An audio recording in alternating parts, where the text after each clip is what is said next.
Hola. Hola. Intento ponerle onda. Estás hermosa. Estás hermosa con esas rosas. Sí. Sí. Atando con los 90. No. Neo Gilda. Sí. Full. Bueno. La asistencia técnica aquí.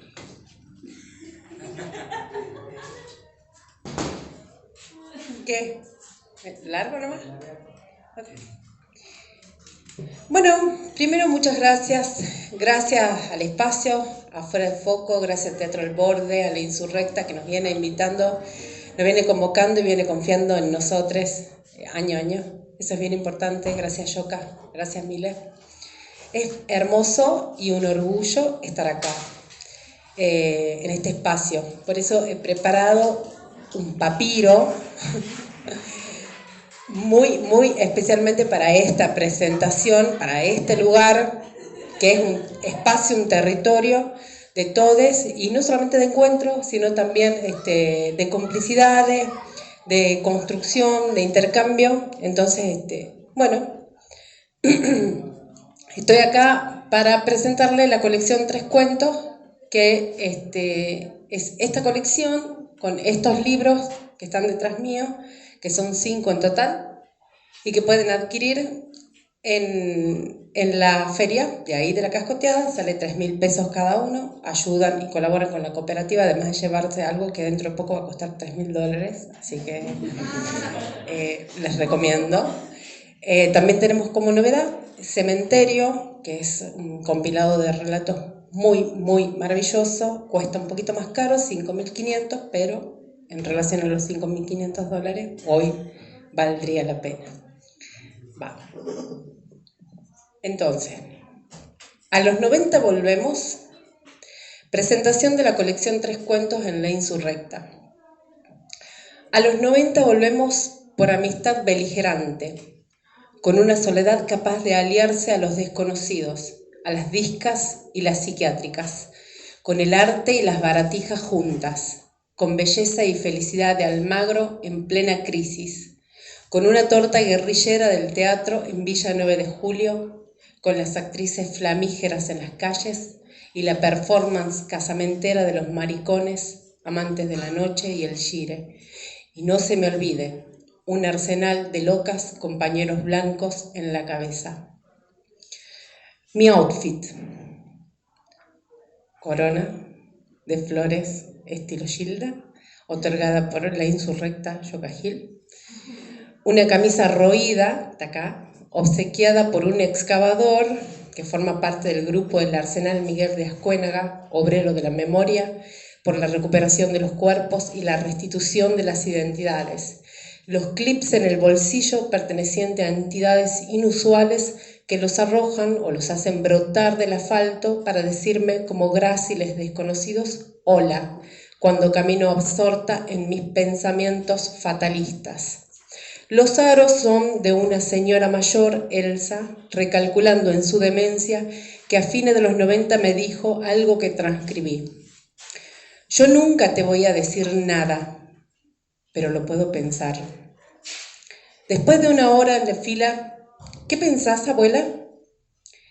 Ellos, no sé quiénes, tienen que odiarnos. La mujer es inteligente, siempre lo fue.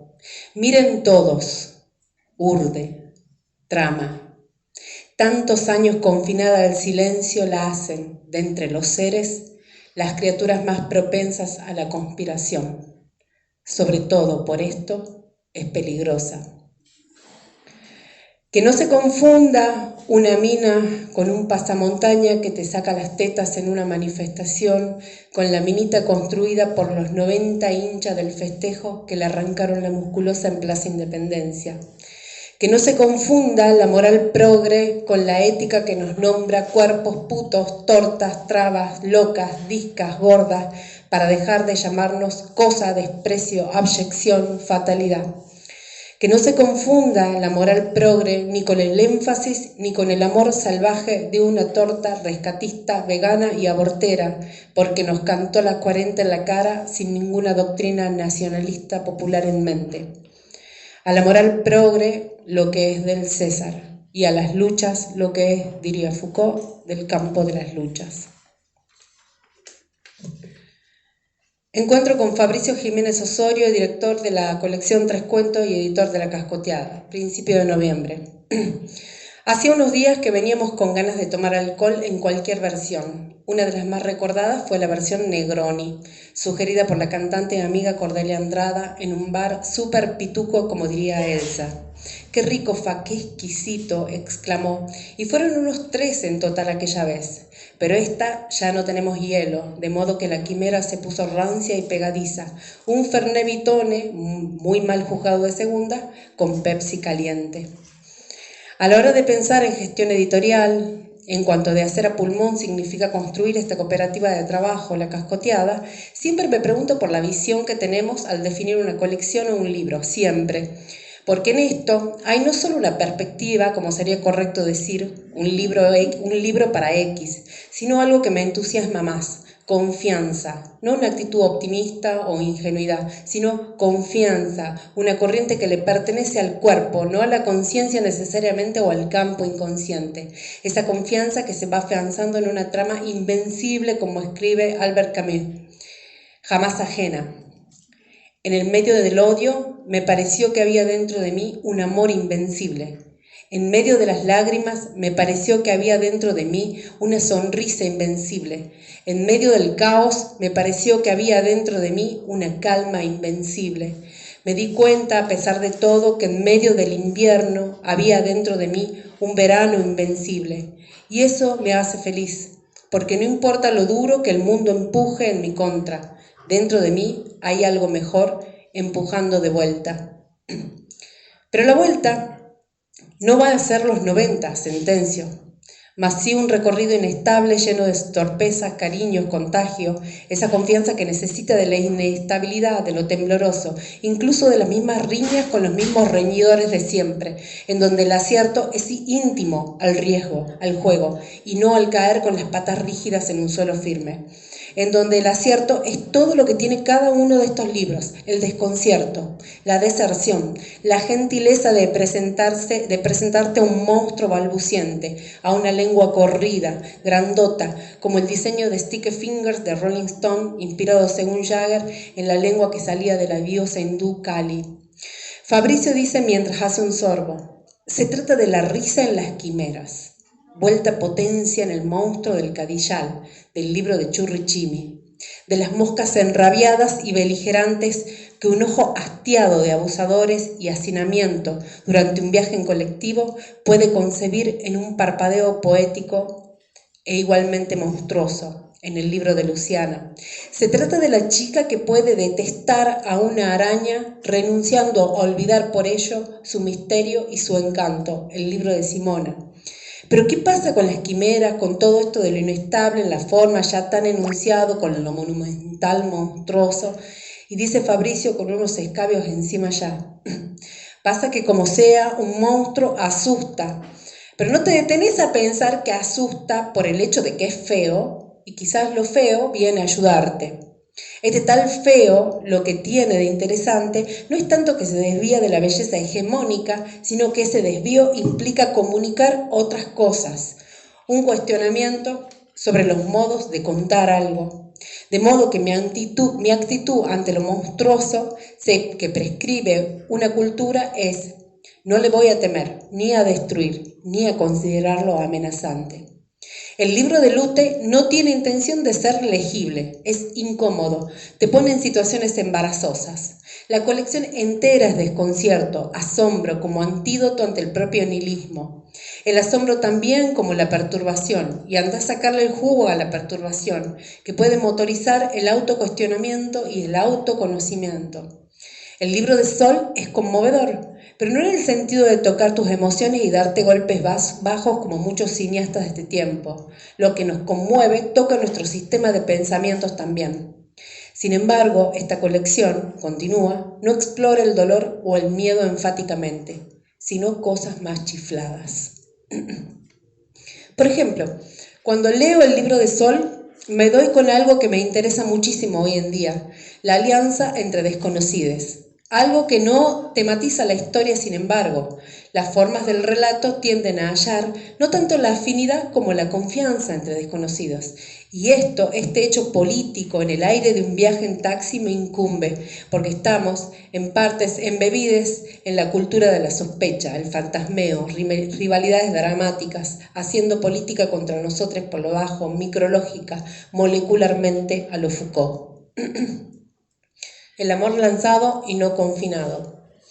El amor es la amistad, dice Rufino Requejo, y su dimensión política no puede ser confinada al cariño que yo siento por mis afectos míos, y lo afectivo confinado a las grupalidades que vamos generando a lo largo de una historia que nos determina para que tengamos y seamos estas grupalidades o espacios cerrados, para que no nos abramos a los sectores en los cuales podemos generar potencia. De modo que lo afectivo no está necesariamente recluido en el campo de lo que convencionalmente concebimos afecto, y que tiene que ver con aquello que nos conmociona y nos une por la tradición de haber compartido dentro de un ambiente social y epocalmente prescripto. Comprender que el amor está impulsado, lanzado por ese campo afectivo al cual pertenecemos y no confinado a él, impulsado, lanzado para reconocer al otro, reconocer su faz. Vos te cruzás con sujetos, individuos, personas y decís, che, pero esta mina de mierda, este ser del espanto, este viejo meao. Un montón. Entonces, la ciudad, este mundo urbano que nos pone frente a frente, nos choca porque circulamos como autitos chocadores y de los 90 se trata, y esto nos hace actuar frente al otro como civilidad, como comportamiento educado. Sin embargo, muchas veces nos topamos con rostros, con desconocidos que miramos y podemos sentir, con eso que vemos y podemos presentir. Pero esto no es tan simple, no es que yo miro a alguien y ante todo tengo para decirle que podría sentir cosas. Pero eso que sentimos no necesariamente nos frustra o nos mortifica, puede ser distinto. El amor, la amistad andan en circuitos que conocemos y hay que sacarlos de ahí porque ya zarparon hacia otros lugares quizás. El teatro independiente, popular, hacia territorios barriales, heterogéneos, la literatura independiente busca amistad en nuevos desconocidos, en ámbitos diferentes, en espacios hostiles y busca alianza, no solo lectores, sino escritores que quieran construir editoriales propias. Dice Patricio de Salot, diseñador de la colección. Hace muchos años atrás, en un momento en el que los libros industriales eran algo muy difícil y costoso de conseguir, la producción artesanal de libros fue la forma mayoritaria de difusión de trabajo entre autores, editores y artistas locales. Se editaban pequeños libros en un formato muy parecido a las plaquetas, libros que no tienen lomo, generalmente son hojas abrochadas o cosidas. Estos eran libros muy simples, hechos con lo que uno tenía al alcance de la mano. Este tipo de ediciones, que son muy valiosas y que son muy lindas también, se pueden hacer con otro tipo de materiales. Por su misma naturaleza y por la visión un poco estrecha de nuestras generaciones sobre qué es un libro, estas plaquetas se fueron perdiendo. El poder hablar y compartir la experiencia de la edición artesanal es también un poco de ganas de que si ustedes quieren explorar, no tienen que hacer carreras eternas para poder hacer una editorial artesanal, poder hacer fanzines, poder hacer plaquetas, poder hacer lo que ustedes quieran. No son tan caras las herramientas que necesitan y la información está ahí para que ustedes la puedan agarrar y puedan experimentar con sus propias amigas, con su propio entorno, el poder editar y el poder hacer pedacitos de patrimonio cultural que son muy importantes. Los amigos son esencialmente lo distinto, tienen una vida secreta de sí mismos. En el libro de Churri Chimi, por ejemplo, hay extrañeza. Claro, Luciano Mónaco trabaja en el humor y la viñeta, el sarcasmo, lo problemático, pero metió adentro un monstruo, un demogorgon, un ser primitivo, sin origen claro, y esta historia vuelve en mi cabeza sobre las más hermosas posibilidades, las que tenemos a mano, de hacer esto, aceptar lo extraño que somos ante quienes más nos conocen. A veces nos paramos frente a otros o nosotros de manera social y a veces nos paramos de otra, una manera en que podemos ver cosas, podemos escuchar cosas diferentes, como de alguien a quien no conociéramos. Quizás comienza todo por ahí, por entender que lo que nos rodea, los amigos, son esencialmente lo distinto. Tienen una vida secreta de sí mismos, que a veces se muestra, que a veces se devela o la notamos. Por ejemplo, todos los días hablo con Fabricio y a veces conversamos un poquito más y otros días más profundamente acerca de algo, otro día conversamos sobre las cosas de entre tanto, de entre casa. Y estas conversaciones son muy importantes para nosotros todos los días. Saber que el otro está tomando un té o que está cerca de cenar, y entonces yo voy asociando, incorporando un clima de remanso, de hogar, más abrazador. Y otras veces de repente nos encontramos, comenzamos a hablar sobre un tema y descubro que ha desarrollado una visión filosófica muy rica y compleja a partir de cosas que le han ido pasando y cuya dimensión no he ido siguiendo, y no solo que no la he ido siguiendo, sino que no la hemos hablado, y no solo que no la hemos hablado, sino que no la íbamos a hablar. Hay cosas que aparecen, cosas que se van revelando y que se van diciendo. La última vez en casa, a propósito de la colección, me dijo: decir, anda a alcanzar el decir, es como la zanahoria. Pero de algo estoy seguro, va envuelto en la corriente hacia el mundo que uno quiere construir. Esas cosas que se van diciendo no tienen que ver con quiénes somos todos los días ante todo, ante el otro. No tiene que ver con eso. Se nos aparece un desconocido. A mí muchas veces, mis amigas, se aparece un desconocido. Mis afectos están llenos de desconocidos, llenos. De repente me encuentro con gente que me va diciendo cosas, pero eso que me dice me va informando de algo que no conocía del otro, o algo que me genera una sorpresa totalmente imprevisible para mí, en el sentido de que en lugar de que hablemos un lenguaje parecido, compartamos lo que estamos pensando, en lugar de eso hay una constelación de nuestras vidas y de quienes somos solos, que no está dispuesta maquinalmente en los encuentros, por más crecidas redes de comunicación que exista. Hay una faz que sigue perteneciendo a las soledades intempestivas, minuciosas y potentes.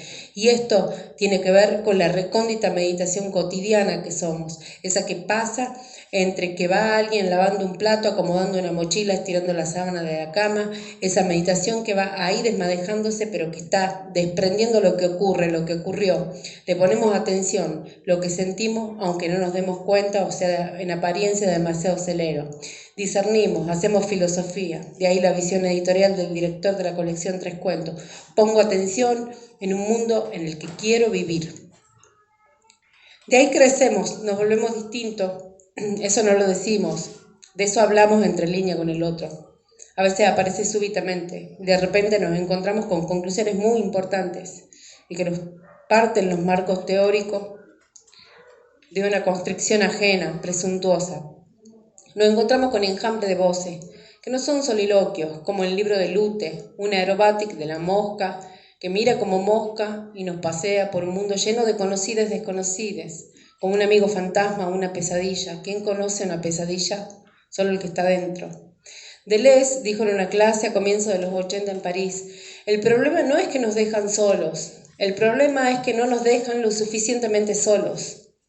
Esta colección está trasminada del desparpajo de una soledad suficiente, de los solos, les soles, que van a crear teniendo ante sí nada más abismal y desconocido que lo cotidiano. Antes de la pandemia, durante la pandemia, y luego en pospandemia, en la falsa normalidad. Luciana García Barraza hace en Esta noche en mi casa de su soledad un espectáculo, con pulso frenético para narrar de una gran lengua roja sobre un fondo azul un firmamento. Amo ese ruido, qué onda. ¿En qué mundo querés vivir, Fa? Le pregunto mientras suena David Bowie con Starman. Y me responde: en el entre comillas, el que no puede ser, por ejemplo, el comunismo. Me emociona mucho el futuro de adultez de mi sobrina Vicky dentro de ese mundo. ¿Posible? Imposible. Después me siento medio ingenuo. Ya estamos en el capitalismo, pero no hacemos mercancía. Hacemos no certidumbre, no certeza. Yo hago lo inquietante, me dice mientras hace redondeles en el vaso con la mirada fija, pero expansiva hacia los recuerdos, como si estuviera solo ante sí. Lo inquietante te da lugar a la imaginación y esto es un poder. No estás entrenado de esta manera. Y de pronto aparece la neurosis. Estuve una semana viendo sombras. ¿Qué está pasando? Entonces, el juego con la severidad, la colección Tres Cuentos, si de las 90 hablamos, es una coleada con la bici. El nombre colección Tres Cuentos es un poco un chiste, dice Fa. Existe esta idea en los dichos como mi barba tiene 3 pelos o son 3 gatos locos. Esto está inspirado en un autor que tiene un libro que se llama 3 historias pringleses de César Aira. Y lo primero que pasa cuando lo abrimos y encontramos en el índice es que son 4 historias y aparece el desconcierto.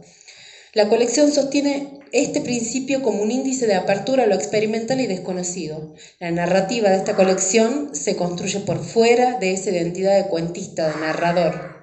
¿Qué forma tiene de contar un cuento una poeta, alguien que hace filosofía, un periodista, una periodista imprentera, un investigador de cómics, un historietista? Desconcertante y osada, la estética íntegra de esta colección, que recuerda el espíritu de fines de los 90, más precisamente en 1999, de belleza y felicidad en el barrio porteño de Almagro. La literatura en su expresión más inmediata y las obras de arte se mezclaban con la venta de chucherías, la cerveza de la noche anterior y los restos de cada instalación artística que fueron quedando en las paredes del local como collage de una época extremadamente creativa condicionada por la post-crisis, escribe Nora Fitch. Cada ejemplar de esta colección es una joya, un sutil caudal, dice Patricio de Salot. Desde hace mucho queríamos llegar a algo así, los bordes redondeados, letras brillantes. Nuestra idea era poder alcanzar un formato que se parezca a las Biblias pequeñas o a los cuadernitos de catecismo. Replicar de cierta forma estos libros con los que crecimos, que aunque hoy por hoy estamos ideológicamente lejísimos de eso, no se puede negar que eran muy atractivos a la vista. Se trata de una técnica que se llama foiling. El efecto es metalizado y en algunos casos holográfico. Es una técnica que se utiliza hace algunos años para la tarjetería y que hoy en día está un poco en desuso y que no había visto aplicada en el mundo de libritos artesanales. La producción artesanal hoy en día no solo pone en cuestionamiento los medios de producción. Esto es un libro, se llama plaqueta, pero nosotros elegimos llamarle libro. Y esa formulación discursiva que nosotros elegimos es muy política, porque todo lo que abre en relación con el deseo y la posibilidad. Deseo hacer un libro, no tengo los medios, bueno, puedo con lo que tengo. ¿Quiénes integran la colección? Mariana Salvatore, José Simona Yo, Luciana García Barraza, Sol Osorio, Lautaro Medina y Luciano Mónaco. Bueno, gracias.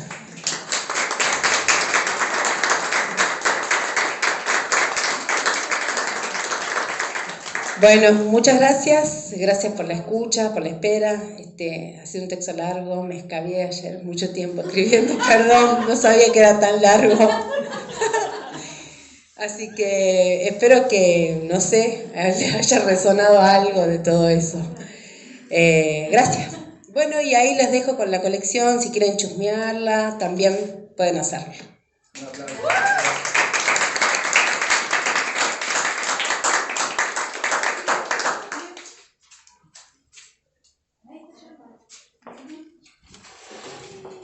Muchas gracias, Simona.